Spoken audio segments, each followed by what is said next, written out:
Mér langar að fara svolítið hana. Það eru þessi gömlu hús á Laugaveginum sem að Ólafur F. er að bjarga.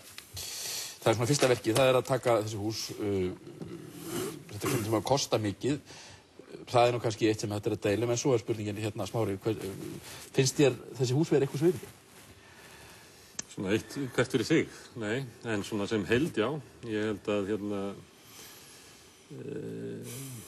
ég held að ég bara friða allt fyrir vestan Rauðarárstíg og segja bara hætta þessari uppbyggingu.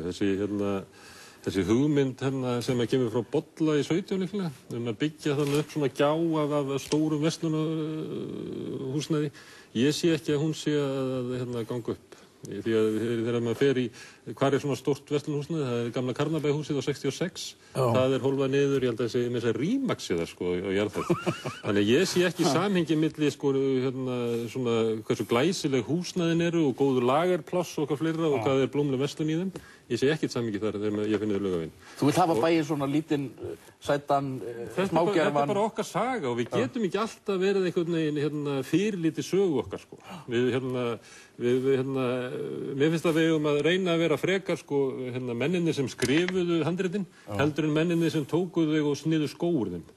Við eigum að vera stoltir af sögu. Þetta málið það var bara að friða þetta, vegna þess að ef þið farið labba Laugaveginn, farið svo upp á Grettisgötu og Njálsgötu, þar var einstaklega gert upp að húsin.